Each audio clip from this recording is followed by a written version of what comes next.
final session, we are beginning with a person who's, in my view, dangerously talented and has a gift for poetry, which is quite extraordinary. And she's Rosenberg, an Agnes Scott student here. He's an Atlanta-born senior majoring in religion at Agnes Scott College who writes prolifically, and yes, she does write prolifically as a means to process the world. They take their literary influences, the poets Richard Seiken and Carson and Ilya Kaminsky, as well as Jewish exegesis of the Hebrew Bible. And of course, the full biography is available through the link that you have on chat on Zoom. The biography and the poem also that Rowan will be reading. I'm going to invite her here and let her poem speak for itself. Thank you, Professor. I'm going to try go as quickly as I can. It's only one poem. Okay. This is called Crown Molding. I wake up so I can dress skinned women all day in yellow silks. They weather like old books.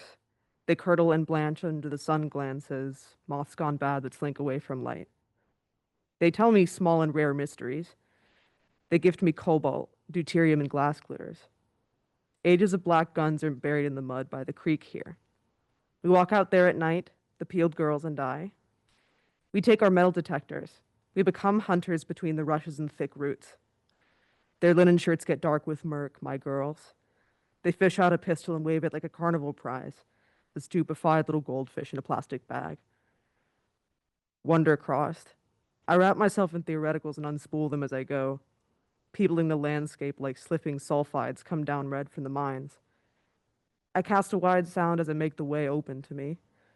My blades flash. I dig something green out of a back molar with a vicious claw, and you look. You are disgusted or amazed or dumbly disaffected, yet you know nothing of my career and brilliance. I have glanced off gorgeous and terrible forces alike. Pinball comet wailing redly past the afternoon, careening into the night. I have bowed in luminant sanctums where only I and thou could be, until a new song earned its place there, tremulant, fletching to my unfeathered arrow. Oh, how we sang there. What heights we cried out to. There is a room in this place where I keep all my fires, hidden from looky-loos, paparazzi, and prospective employers.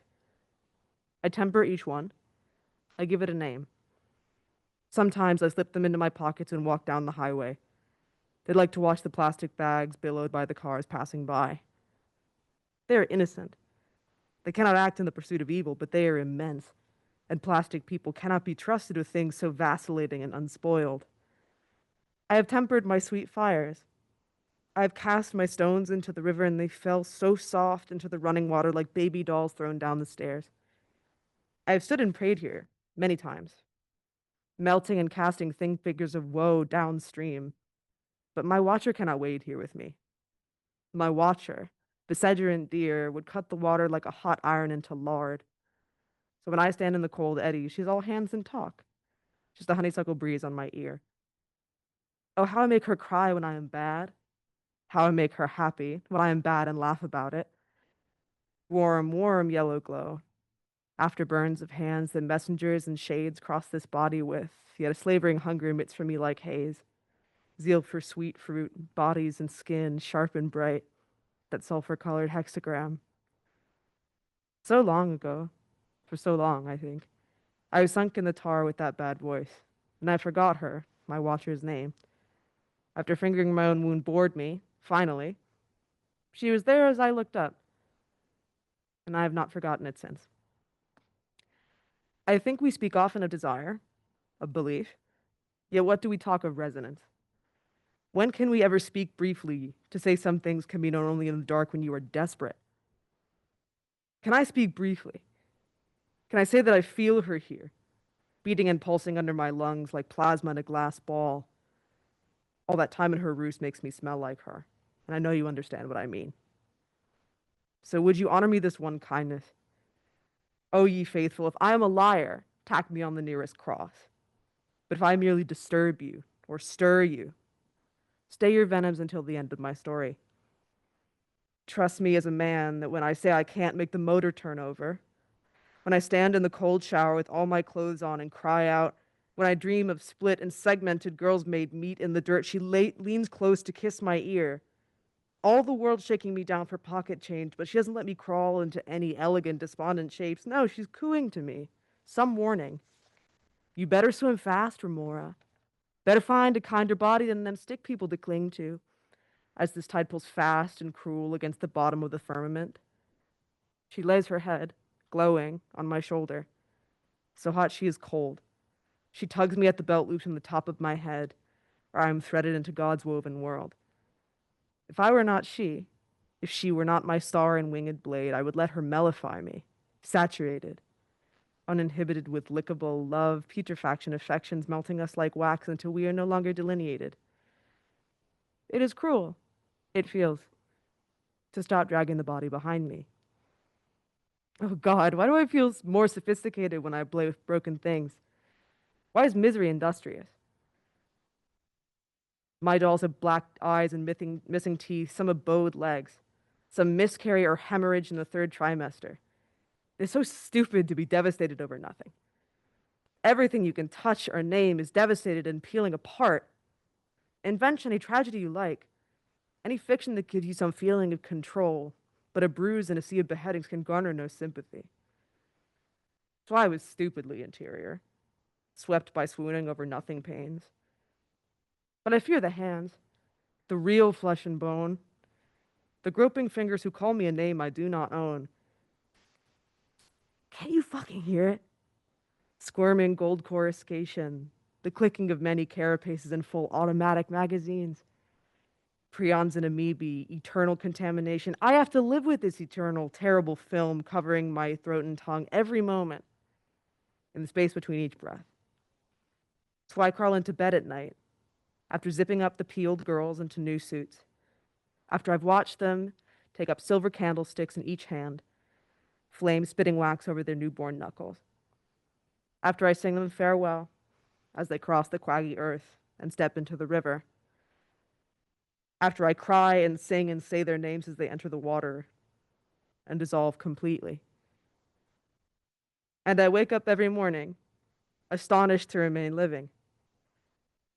I wake up so I can reach for the watcher's hand and stumble one day, doggedly and delighted, to the orchard of God's eye, where my girls are waiting to slip me free from my skin, that I may once again catch the headwinds as verse and delectation, where I may cast a blessing on the evening, that you may open the windows above the sink and feel us laughing at you, a brief and indivisible current passing over your brow. Thank you. All right. Our next guest is Mariana McDonald, and she will be joining us via Zoom. Um, and those of us in the technology department who might have been feeling a little complacent at this time have to be vigilant once again. Okay, so Mariana, she's a poet and writer whose poetry, fiction, essays, and journalism have appeared in numerous journals and anthologies. She was named a Black Earth Institute Scholar Fellow in 2022. She lives in Atlanta. She has participated in this event several times before. Mariana, you're most welcome. Please join the party at your screen. Sorry. Okay. Well, greetings, everyone. Thank you, Wakas, and thank you so much for organizing this very important event. Today, I'm going to follow Young's example, and I'll be reading not my own poetry, but poems by two astonishing Palestinian poets whose work demonstrates beautifully and bravely the essential role of poetry in a time of genocide. The first is Nasser Rabah, born in Gaza in 1963. He's the author of 6 volumes of poetry. His most recent, the poem Said Its Piece, published this year by City Lights Books. He's also written 2 novels. His poems have been translated into Hebrew, French, and English, and have appeared in the New Yorker, Harper's, the Paris Review, and many others. So here from the poem said its piece, Untitled, dated December 30th, 2023. And a day goes by, and tanks, and the sky a festival of kids flying kites, and blood flowed behind a panting car.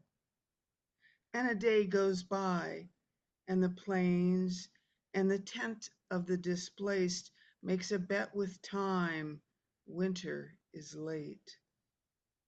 And a day goes by, and the snipers, and the market itself has no salt. So I said, no worries, the merchants have plenty of sadness. And a day goes by, and artillery, but my neighbor's funeral passes along slowly. Why rush at a time like this? And a day goes by, and the newscasts, and when evening came, it was a bit joyous to find us all there and none missing except the house. The second poem I'm going to read is from Mossab Abu Toa. Many of you may already be familiar with his work. He's a Palestinian writer, poet, scholar, and librarian born in 1992 in the Al-Shati refugee camp, excuse me, in Gaza.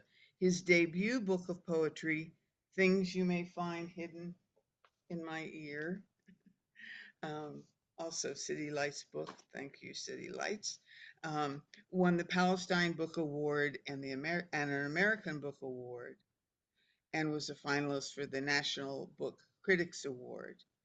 This year he won the Pulitzer Prize for commentary for his portrayal of the Gaza situation, which appeared in the New Yorker.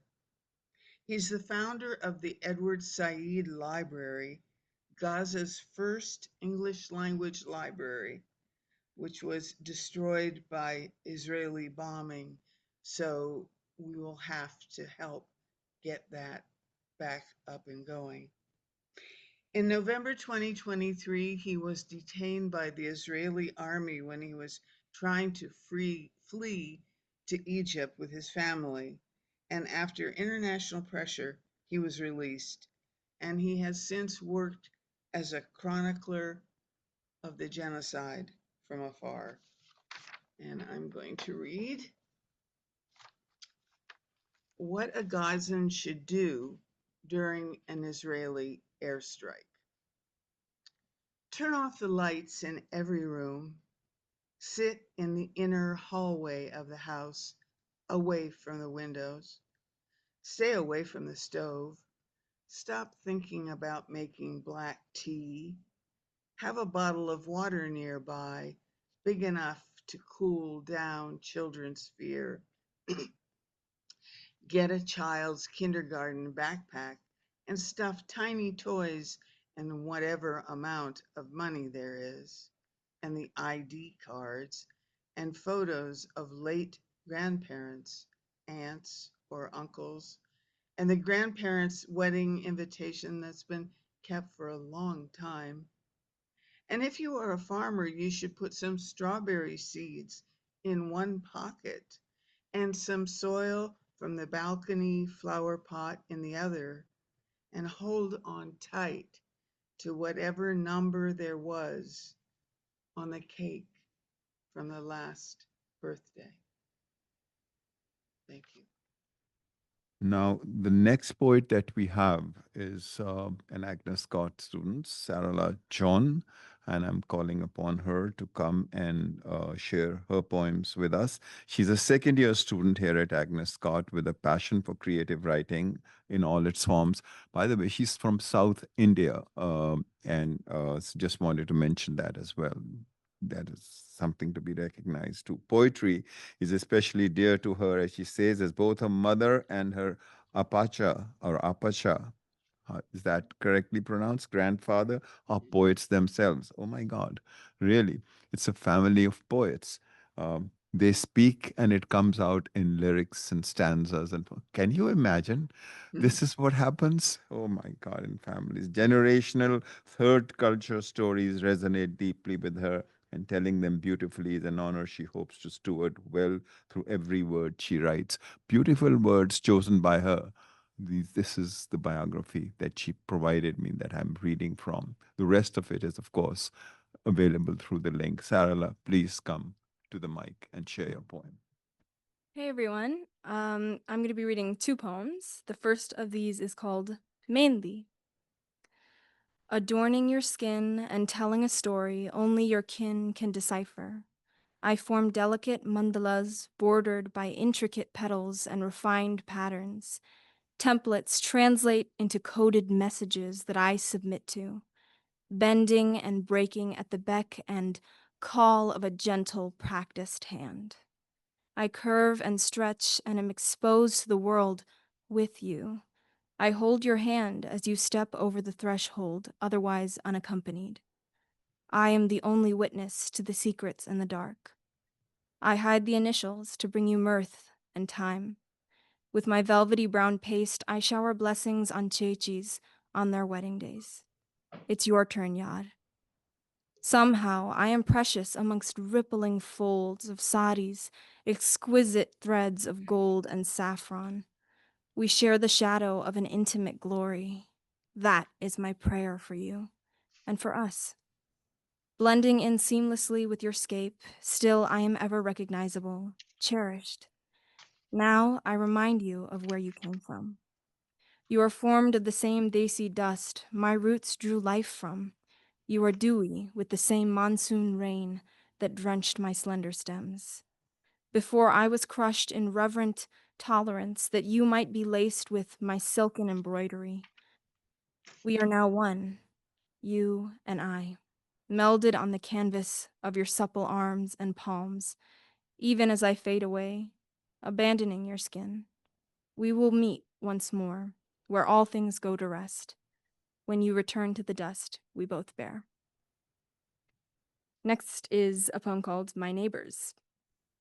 The breeze is dead, stagnant.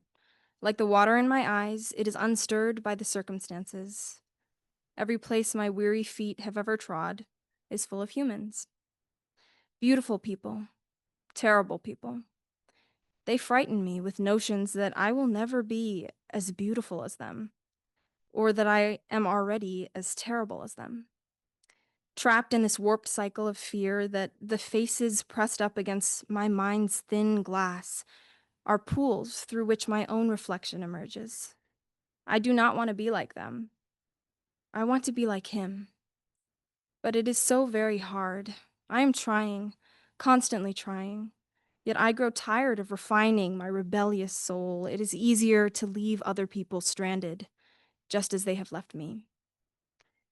But he approaches. He wraps his cloak over my hunched shoulders, arms enveloping me in an embrace. Breath and sound mingle, forming his impossible to ignore voice, and he murmurs, "Stay with them. The anger you find in all the creasing brows merely mask the frightened children within. You understand them more than you think, and yes, they understand you too. Be brave, my beloved, and hold them first. You may just find neighbors, not enemies." Thank you. Guest that we have, our next participant poet. And as she writes in her biography herself, she says, poet is a surprising first time descriptor to include in my bio. And as I mentioned earlier, we have a couple of people, as I said today, one has already read earlier, who are, they say at least, are presenting. I believe them. I'm not saying I don't believe them. I don't have any reason to say that they are being any less than truthful, even in the era of post-truths that we are living in. Uh, but the poetry that they write is quite extraordinary, quite compelling. But she has an MBA in finance from the Wharton School at the University of Pennsylvania. Poetry comes in very strange packages, isn't it? I worked, she says, for 20 years. Okay, I'll pick that up. In corporate America and now serve on public company and nonprofit boards. Her passion is advancing the practice of leadership, working with executives in Fortune 500 companies. Why? But yeah, but of course, she writes poetry and that saves her, right? Otherwise, it's capitalism all the way. We have to be very wary of that. And she does believe that the world needs leaders, and she is one of them who lead from the core of who they are, and I help them mine this treasure. So I'm going to invite Henna Imam here to come and share her poems with us. Very privileged to have you for this reading. And after this, you have to teach me how to keep track of my papers. Sorry. Good afternoon, everyone. Thank you for that very kind, but somewhat skeptical introduction.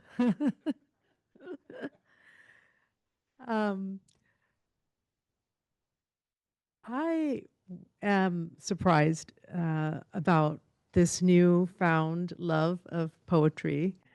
I do believe that while leaders ought to lead from the core of who they are, these leaders actually need poetry, because poetry helps us find our core and connect with life all around us. And unfortunately, we live in a world of leaders that are so disconnected from themselves and from the world around them. So I have 3 pieces that I will share. The first one is fresh off of a week of hiking. I wanted to hold on to the beauty and wonder of this time that I spent in nature. And this poem came to me. How to hold on to this moment of awe when truth, beauty, and peace collide. And for this moment, everything is as it should be. I want to hold this moment forever, this moment, when the ripples on the lake merge with the breeze. This moment when the bird soars just for the joy of it. This moment when the sunlight showers the flower, scattering its beauty. When the rock whispers, "Come, sit a while." This moment when the trees beckon me to a silence so deep, it is prayer. This moment when all of life finds a place inside of me. This moment, how do I hold it forever? The voice answers, unclench your fist, breathe. This moment, this peace, this beauty, this truth is you, now and forever. This next piece came to me when I was in a period of working really hard and feeling the burden of the rat race that lives inside of me. It's called The Measure of a Good Life. What is the measure of a good life, I ask? Is this it? Is this enough? Who is asking? The voice says. It's me, human, seeking, always seeking. For what? I know not. I haven't found it yet. The voice is silent, listening, urging me to dig deeper. Finally, I confess. I try to find it in my triumphs, and it is fleeting. I try to find it in good deeds, and the feeling fades. I try to find it in wine. I wake up with a hangover. As morning dawns, the same emptiness. Sisyphus moving the boulder uphill, only to rise another day to the same toil. How do I measure a good life? I wait for an answer. Says the voice, who is this asking to measure life? It is not the bird that sings for the joy of it. It is not the moon that simply lights the evening sky. It's not the tree that sheds its leaves without a second thought. They measure nothing. They simply are. Be the bird, be the moon, be the tree. You are life. What is there to measure? This last poem came to me during a time of deep grief about our world and trying to find my place in it. It helped me to embrace grief and find that which is on the other side of grief, love. For we cannot grieve anything that we have not loved. These tears are not just mine. They are the waters of all sacred rivers, the Ganga, the Nile, the Amazon, where animals and humans have worshipped. These tears are not just mine. They are shame, helplessness, sorrow, pain, anger, fear, all tightly wound in ancient human tissue, passed through the generations, waiting for the day that I soften just enough to let them flow. These tears are not just mine. They are humanity's bowing to the sacred, the morning dew reflecting to the broken petal its beauty. And now the altar beckons, so I sit, softening, opening, cleansing, allowing them to shed their pain like rivers finding home in the ocean, so I can be empty again for all that is aching to flow, life itself. Thank you so much.